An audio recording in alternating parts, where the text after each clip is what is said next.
A text says, "You're on my mind." A bouquet from 1-800-Flowers says, "You're my everything."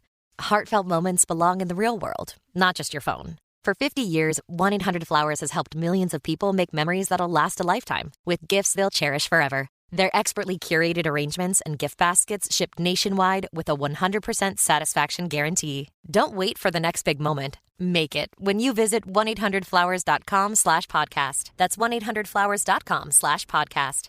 It never happens at a good time. The pipe bursts at midnight. The heater quits on the coldest night. Suddenly, you're overwhelmed. That's when HomeServe is here. For $4.99 a month, you're never alone. Just call their 24/7 hotline and a local pro is on the way. Trusted by millions, HomeServe delivers peace of mind when you need it most. For plans starting at just $4.99 a month, go to HomeServe.com. That's HomeServe.com. Not available everywhere. Most plans range between $4.99 to $11.99 a month your first year. Terms apply on covered repairs. Hello, my name's David Seaman, and this is the Three Lions Podcast.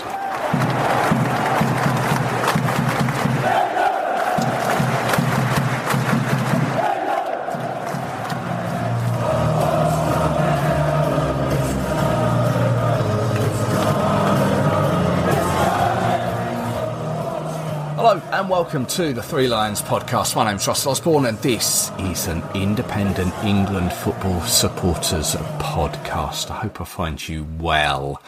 Many thanks for the feedback on the recent episodes that have come your way. Been really appreciated. The podcast, the episode, the one with Jill Smith, went down really well. Such some interesting stories. Jill Smith was one of the early organisers of the England Supporters Travel Club. You can find that episode at your podcast provider of choice. Hopefully many more like that to follow. That will tickle your taste buds, as they say. But this episode, we are once again looking at our Lionesses. And I've got a fair bit I would like to cover. The England Deaf women's team, European champions, well done to them. I'll touch on that achievement. Of course, this window we will be once again in World Cup qualifying action. I'll take a look at our opponents, Spain and Iceland, and the squad Serena has selected. And once again, I'll be joined by Zoe from the Lionesses Den. But that's still to come. But first, I'd like to pay tribute to a lady who scored for England women way back in 1972. And since then, the likes of Ellen White, Kelly Smith, Kerry Davis, and we can come bang up to date with the latest squad. Beth Mead have all followed in her footsteps by scoring for England women, or, as we know, the Lionesses. Linda Hale played and scored in England's very first Women's International against Scotland on the 18th of November 1972. Now, she passed away on the 26th of February this year. Her passing was announced the day before our recent match against Ukraine in Turkey. Now, the team wore black armbands as a tribute in that match, but I felt it was such a shame that the team wore the black away shirts, that armband seemed to get lost. It didn't have that desired effect that a black armband should represent. That's not to say she wasn't respected or appreciated, far from it. I just felt, why are we wearing the black shirts? Linda was born on the 23rd of February 1954, and she would win 10 caps for England women back then, scoring 3 goals. She played numerous games for her club side Southampton Women, who amazingly won the Women's FA Cup 7 times.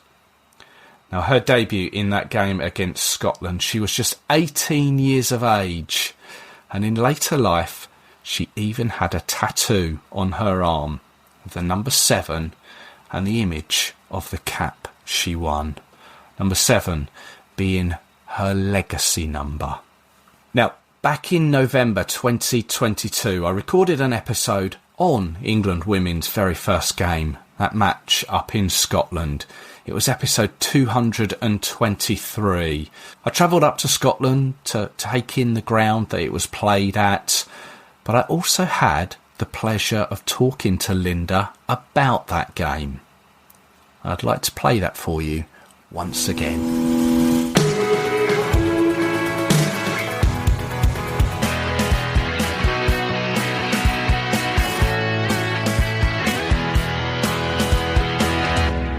Delighted to welcome to the Three Lions podcast, goal scorer on that amazing day, that first day for the England women, Linda Hale. Hello, Linda. Hiya. Are you well? I'm very well, thank you. Thank you very much for joining us on this podcast, a historic episode about a historic game in the women's football. What were your memories of the time?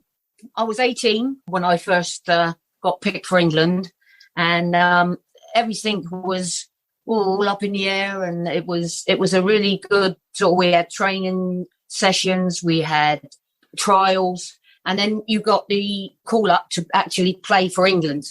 Right. And on the sort of, I think it was about a week before, 5 days before, we went up to Wembley. We trained for photographs on Wembley, and we also, on that time, we played in a five-a-side between the, I think it was a Daily Express five-a-side men's football tournament. And then we went up to Greenock.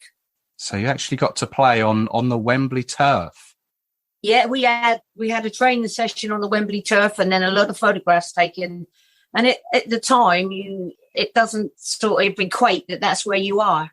You were a player for Southampton at the time, who, by all accounts, were quite a successful team, were they? Yeah, we were a good side, won the FA Cup many a times, and it was a case of that we'd all sort of grown up together, really. It was quite a young team. It was really good fun playing at that time. Were there other Southampton players in the England lineup, other players that you knew, or were you on your own, really? No. When we first got picked for England, there was four of us. Right. There was Sue Bucket, who was a goalkeeper. There was Morag Kirkland, who was a right back. There was myself and Pat Davis, who was the centre forward. Four of us got picked together out of the Southampton team. Wow, so that shows how good that Southampton team were. Yes. I spoke with Patricia Gregory, and she said that you all took the coach up to Greenock. Must have been an eventful journey. Yes, yeah. I can't remember too much about it. I can remember staying in the hotel. I still got all the memorabilia of the hotel, the menus, everything. I've got all that. Right. I read that you were described as a flying winger with a cannonball shot. Is that fair to say? Well, I had a decent shot on me, and I can remember many years ago, I was at a football tournament, and I can't remember who it was. Somebody in the FA said that I had the shot like Peter Lorimer's. Really? Who used to play for Leeds. Yeah. Were you taking free kicks? Yes, yes. Corners, free kicks. So take us to the day of the game. It was a Sunday, and by all accounts, it was quite cold. I've seen some of the footage of it, and there was snow on the ground and snow on the hills in the background. It was really, really cold. I mean, the ground was rock hard. That's how our winning goal got scored, where it was so rock hard, and Jeannie Ellett crossed the ball, and Pat Davis jumped in front of the goalkeeper, and it bounced over their head. It was a bit of an up and under sort of shot, that one, wasn't it? Yes, yeah. Apart from sort of bits and pieces that come back when you get together with some of your mates that were playing in that, until we start talking, things then come back. I can remember my goal, but apart from that, I mean, not a lot I can tell you about, really. Go on then. You can remember your goal. Talk us through it. Talk a lot about Pat Davis, but she was my best mate, and we played for Southampton together all the time, and we played for England together. She got the ball on the halfway line and dribbled a bit, got it through into their half, and I was going down the wing. She saw that the pass was inside the fullback. I just ran straight onto it, and it went straight in the left-hand corner. Because you were under pressure from a couple of defenders, weren't you? Yeah.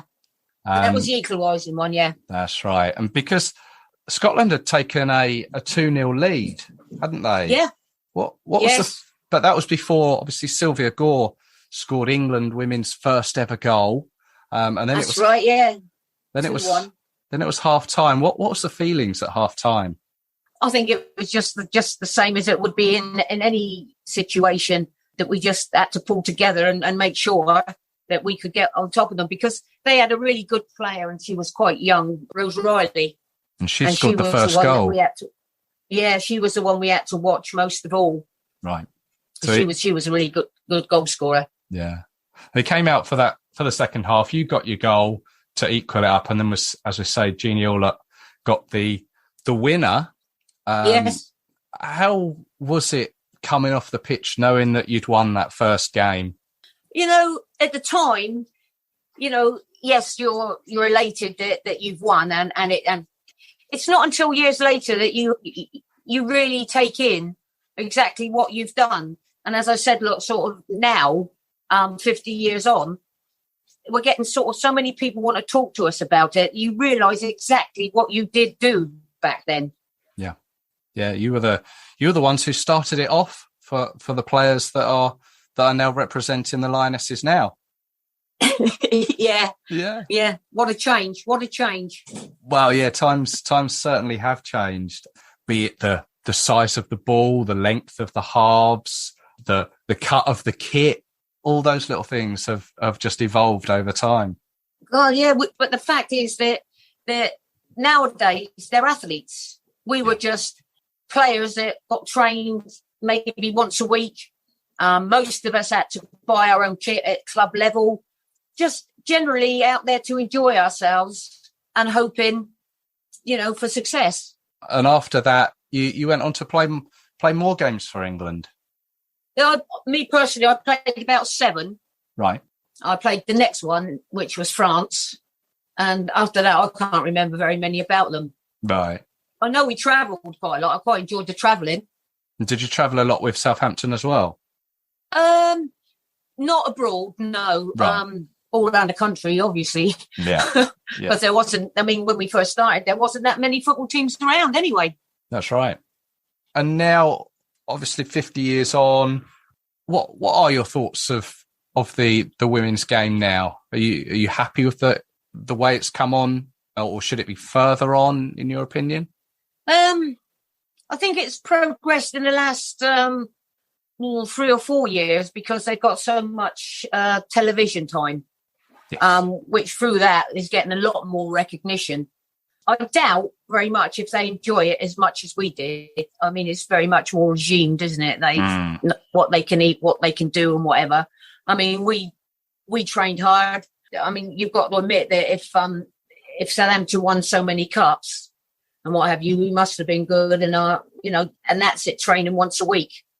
Yeah, that's not bad, is it? Where you've got them now, training every day, and sort of the thing is that the money aspect of it.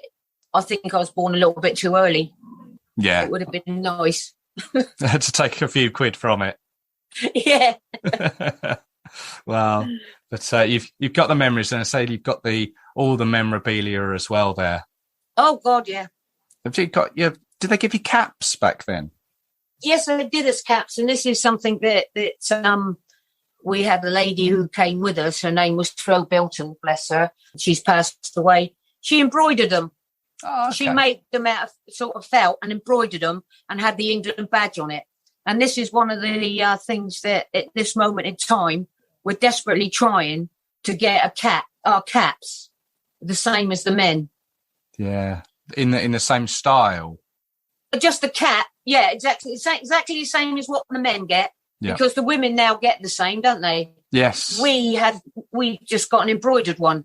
That must have had its nice touch anyway, would it? Yes, it's a nice touch. But But again, we were under the FA. Why couldn't they give us what? I mean, surely the men that started before me in 72 must have had a cap not embroidered by somebody. Yeah. No, I know what you're saying. Yeah, there's no reason why you should have had something different. Yeah. Again, one of those ones I can't explain.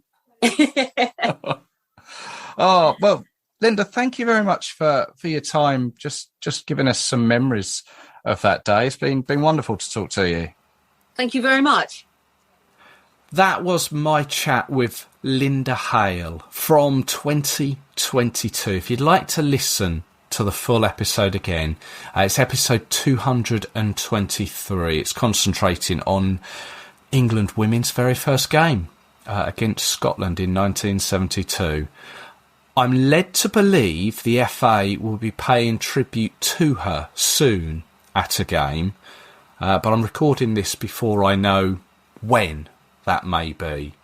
So perhaps it will be at Wembley before the upcoming Spain game. I'm not sure, but hopefully soon there will be a tribute to Linda.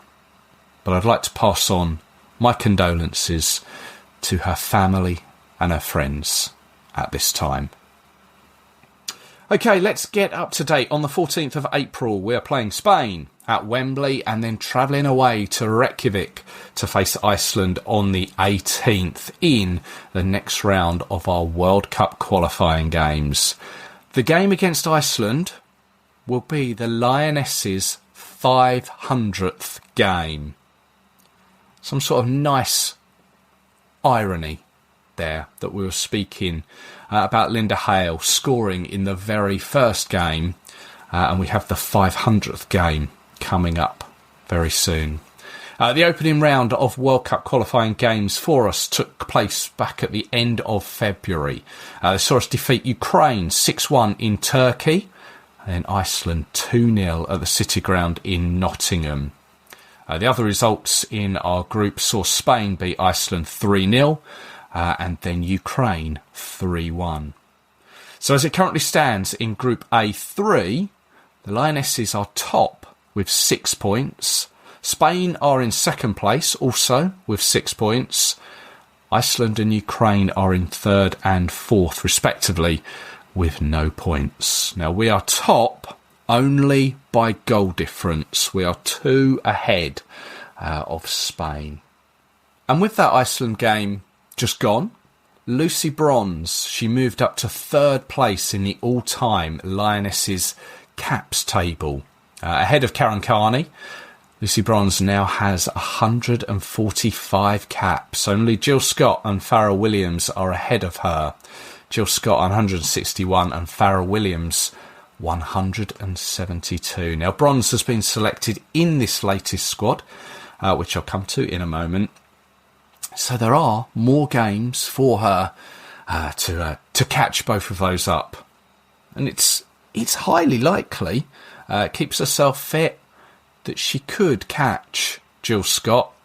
Whether she can catch and overtake Farrell Williams, well, that remains to be seen.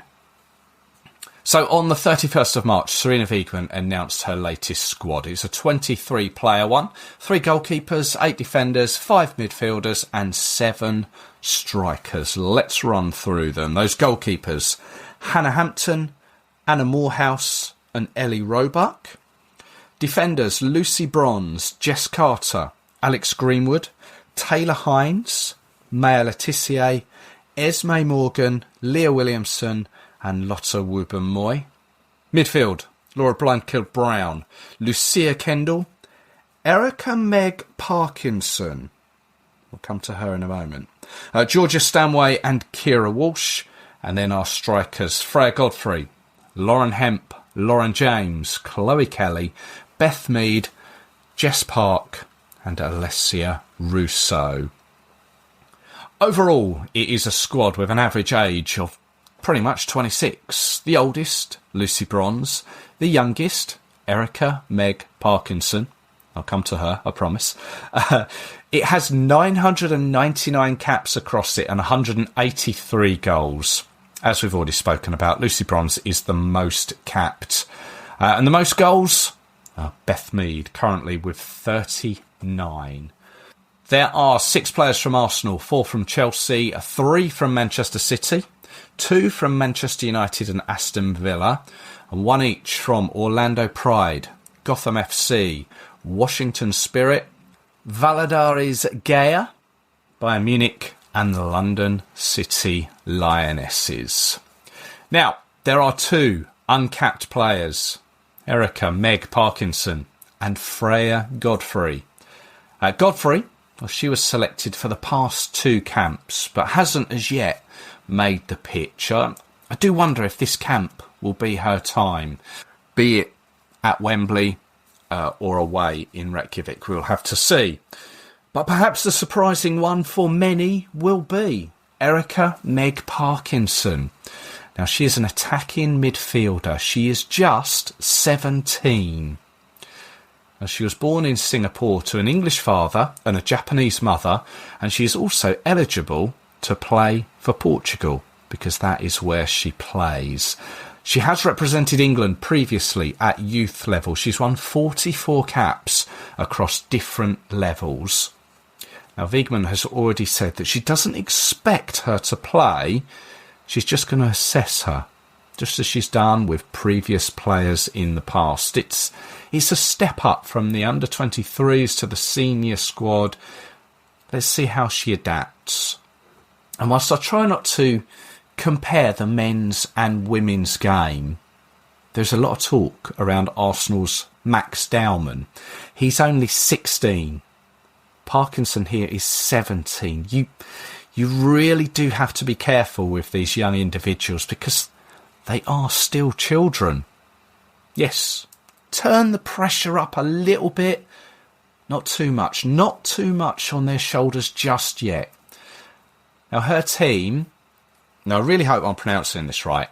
Her team, Valladares Gaia, are sitting comfortably in 4th place in the Portuguese table, the Campeonato Nacional Feminino. So, yeah, it's going to be interesting to see what Erica Meg Parkinson brings to the squad. But, yeah, it might be a little while before we see more of her. But who's missed out? Grace Fisk and Poppy Patterson. Poppy Patterson, who came in at the last camp and won her first cap against Ukraine. There are a couple of injuries too, so Ella Toone and Grace Clinton. Neither of those have been selected. Now, there is a lot of talk about Leah Williamson being selected. She's missed Arsenal's FA Cup defeat to Brighton. She missed the Champions League away game at Chelsea. In fact, the last time she played was the 15th of March away at London City Lionesses for Arsenal, but she's been suffering with a hamstring injury. At the time of recording, she has been, as I say, selected. Whether she withdraws and is replaced, I may edit that bit in. But as England captain, if she's selected, she has to be seen, I guess, as turning up and being assessed by Serena's team. And this is that edited in section. Turns out Freya Godfrey won't be getting a game either at Wembley or in Iceland, as she's withdrawn with a shoulder injury. She was replaced by another new face or name. Manchester United fans may be familiar with Kira Barry, along with Derby and Sunderland fans. But now she plays in the United States for Bay FC, a side based in the San Francisco Bay Area, plays in the NWSL. It's a like-for-like replacement, Barry for Godfrey, in the fact that she's a forward. She has previously been capped for England under-17, the under-19 and the under-23 teams. So welcome in to Kira Barry. Serena has also called in Chelsea's Niamh Charles, so that expands the squad from 23 to 24. But a little bit on our opponents. We know so much about Spain, don't we? We last met in the final of the Euros last summer in Basel. The final result was, of course, 1-1. But we won and lifted the trophy after we won 3-1 on penalties.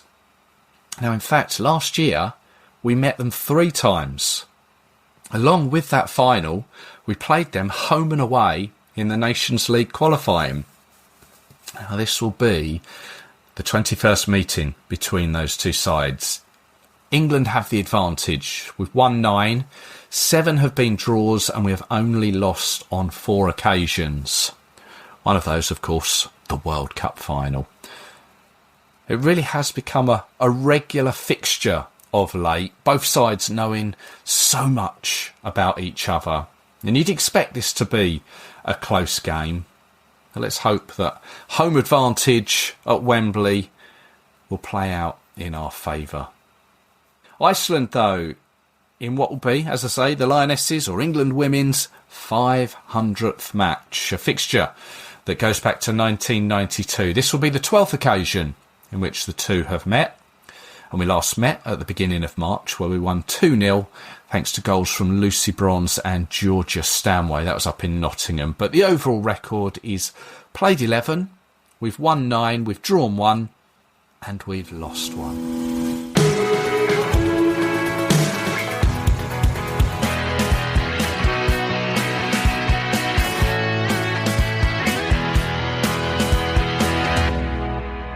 Okay, let's welcome back to the podcast Zoe from the Lionesses Den. Hello, Zoe.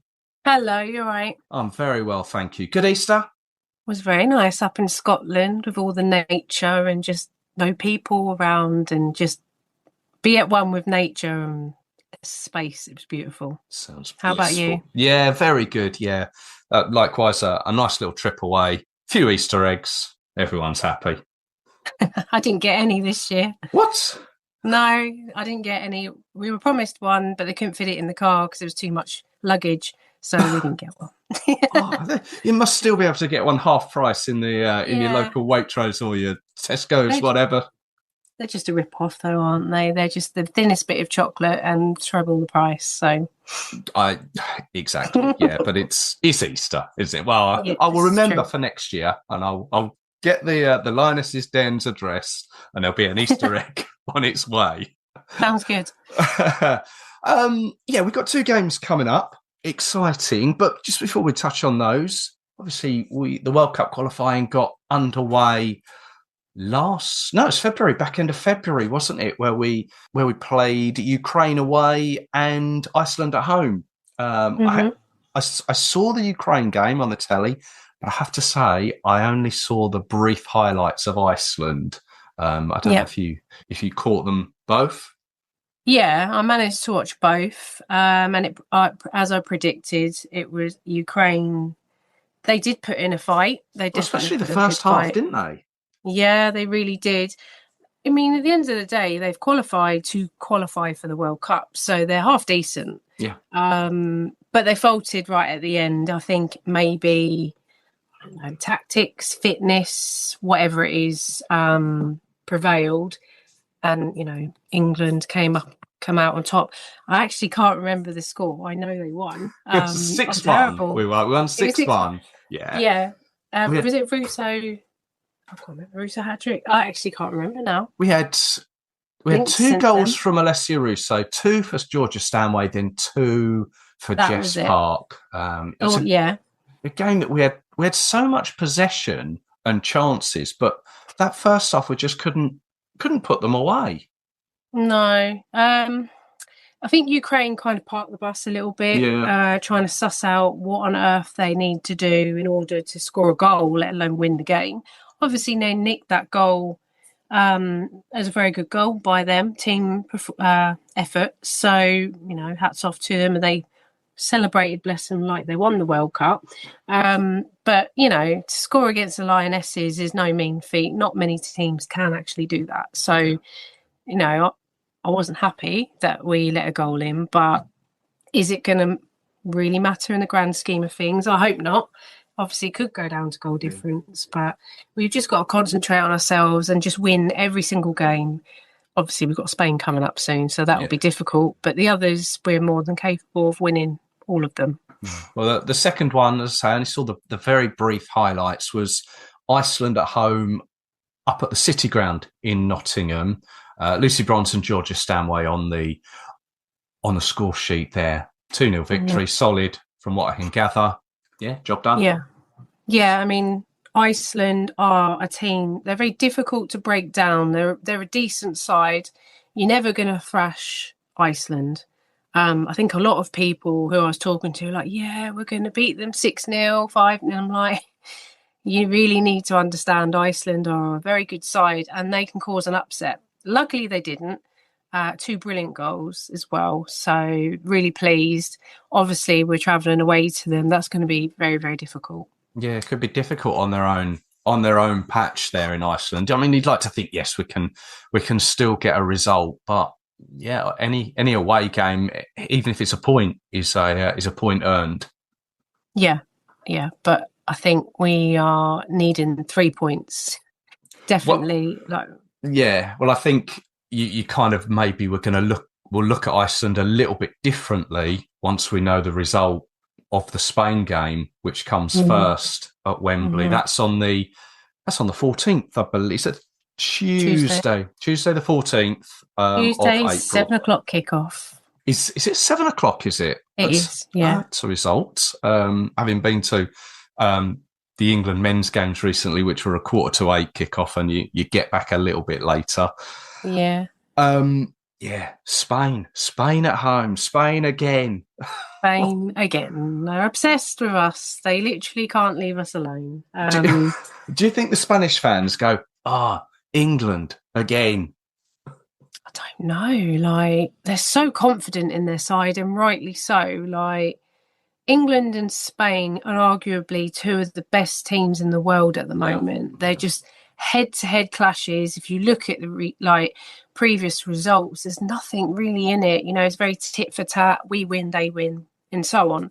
Last time we played them at Wembley, we played an absolute blinder of a game. We only won 1-0, but my God, it could have been more, but we almost outplayed them in that game, which is unspeakable, really.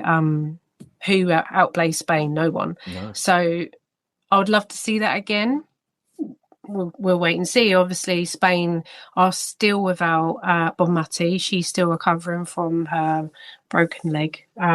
So that's going to help. But obviously, they have just a vast amount of players that can just slot right in, and there's no real concerns at all. So because Spain, obviously, there's so many players you mentioned there. So many players that we are sort of familiar with. I'm just looking at the squad at the moment that was selected. You've got Paredes at Barcelona, Battle at Barcelona as well. Obviously, you've got Brutelis. Who is Caldente as well, isn't it? Lopez, new girl coming through. Well, not new, but young girl.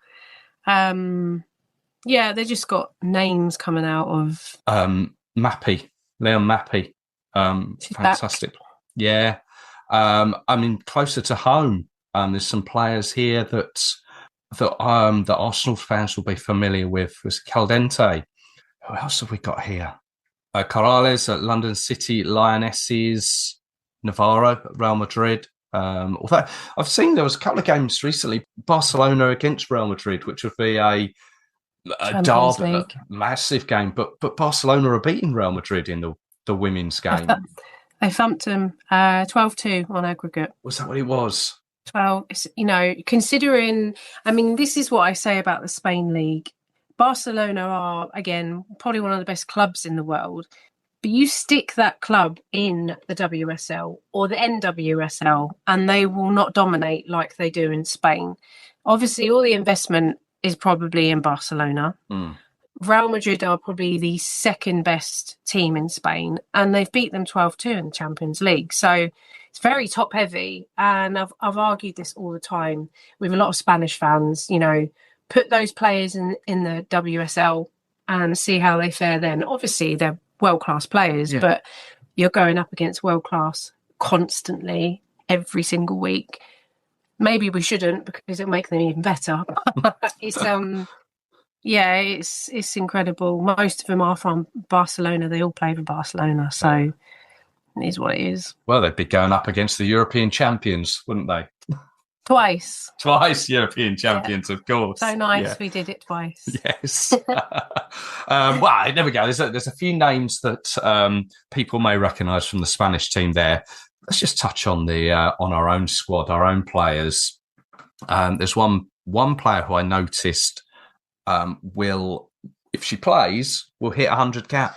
Yeah, we've got so many players that are hitting the 100 cap mark now, and Kira Walsh just seems to have crept up there.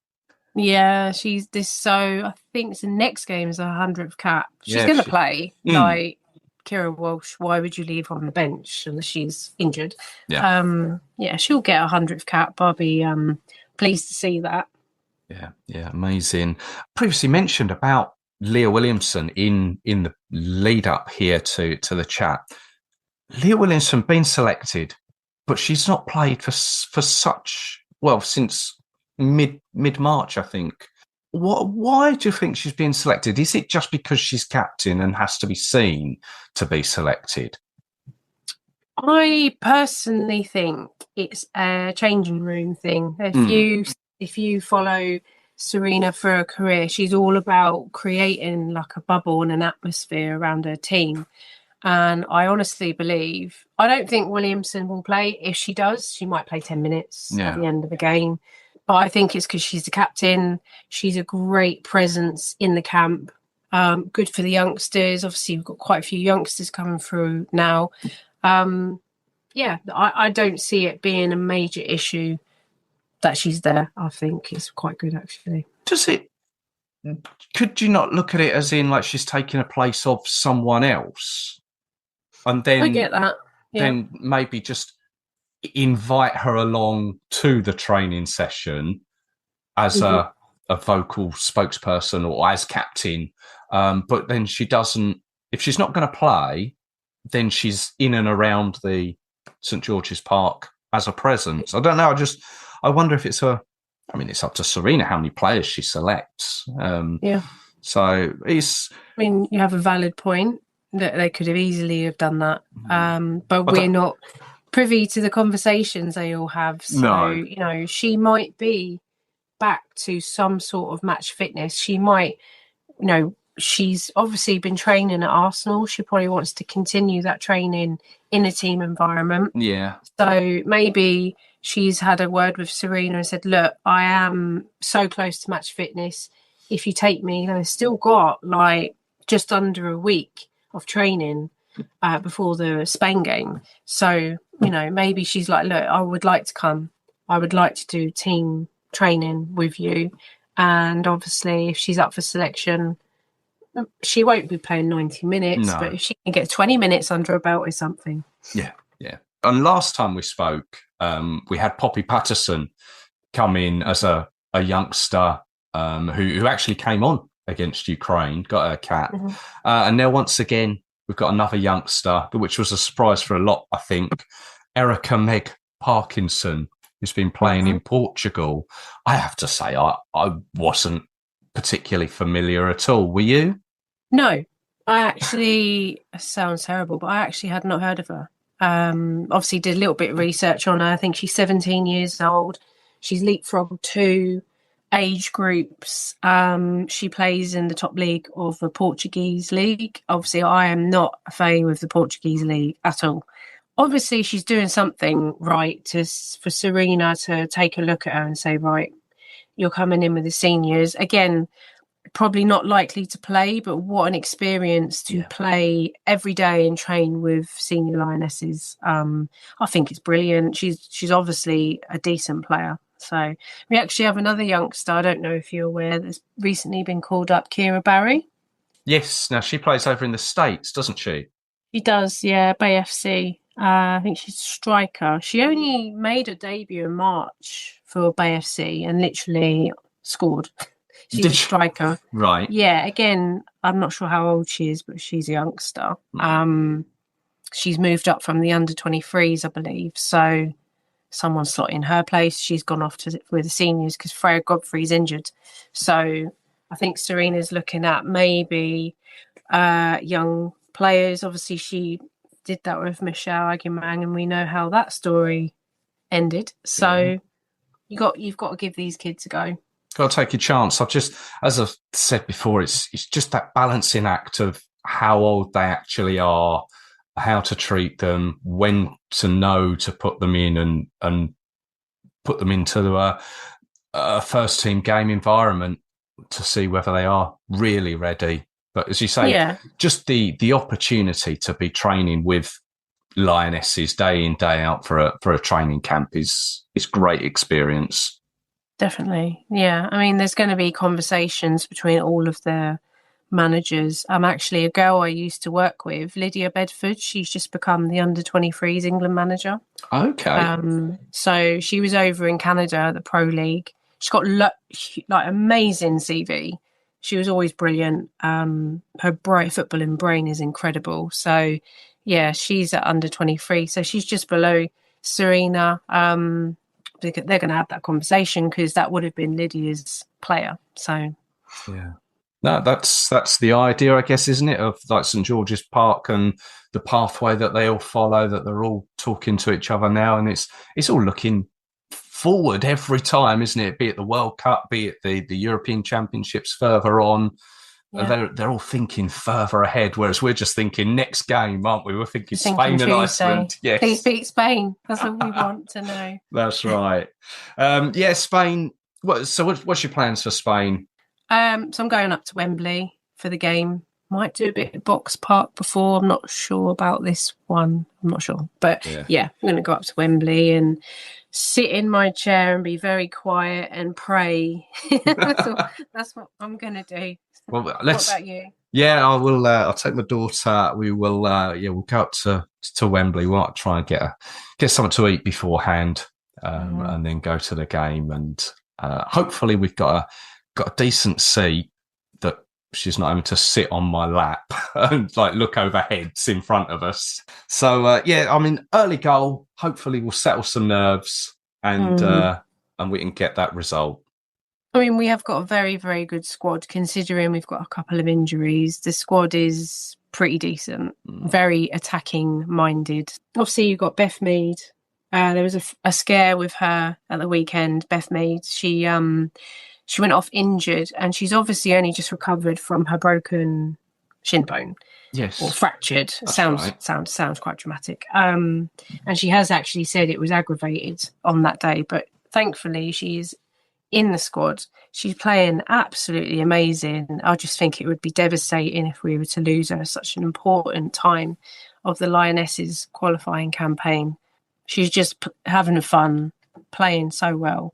Attacking minded, does that mean we're a little bit potentially without Leah Williamson at the back? Are we potentially a little bit weaker there? I know we'll probably be looking at centre back pairing of, say, Greenwood and Esme Morgan. Yeah, I think Lottie Rubenmoy deserves a shout. I really do. Even if it's against Iceland, like she has performed at Arsenal. You know, Leah Williamson has been in and out all season pretty much. And she's stepped up and she's been absolutely brilliant. And I would love to see her get the nod by Serena, because she's so quiet. She just gets on with it. She doesn't complain. Like, she's been to like 2 Euros now and not played 1 minute. Yeah. She's never complained. And I think it's her time. She deserves to play. She really does. Yeah, she's 16 caps to her name. And she just, as you say, she never seems to just get that run of games together, does she? No. I don't know whether Serena is not overly confident in it. I have no idea. I mean, she's done it at Arsenal, playing against some of the best teams in the world. You know, they're in the semi-final of the Champions League now, and Lottie Rubenmoy has been central in that defence. So I don't know what more the girl can do. I really don't. Well, we shall have to wait and see. We shall wait and see. Yes, hopefully it's a good game. Hopefully it's a positive outcome, and we can go into the 500th game away to Iceland, and hopefully once again come away with all 6 points. Hopefully, fingers crossed. We need to. It's a 6-pointer, definitely. Zoe, thank you as always for your time. Always great to speak to you. We'll speak again. Yeah, definitely. Enjoy Tuesday. If I see you, I'll give you a wave. Likewise. I might get you an Easter egg for then. Brilliant. You get it cheap. Many thanks to Zoe there from the Lionesses Den. I'm glad she told me it was a 7 o'clock kickoff. I'm so used to 7:45 or 8 o'clock kickoffs that I could have been in a situation where I turned up just for the second half. Always great to chat with her and get her insights. Like Zoe, if you go in, enjoy it. Likewise, if you're going to Reykjavik, what a place to go. Beautiful place. So make sure you take in the... is it the golden... It's either the golden circle or the golden triangle.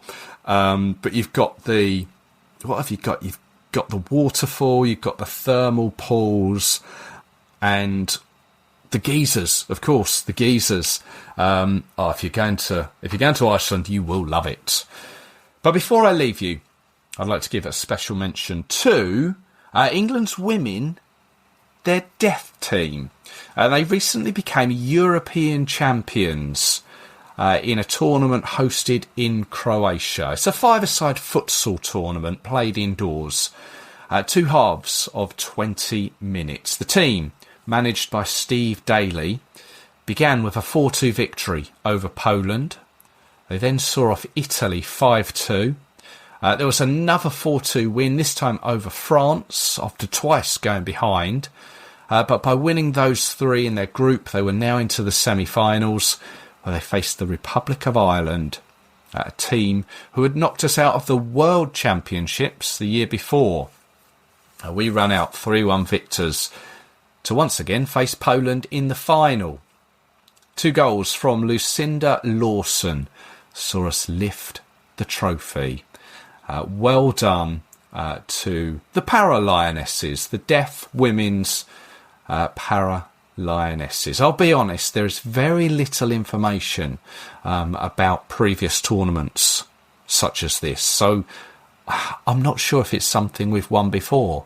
But massive congratulations. Well, I will leave it at that. As I say, if you're going to Wembley, enjoy it. If you're going to Iceland, safe journey. And I will be back with you very soon, taking a look at some more England content. So in the meantime, take care of yourselves.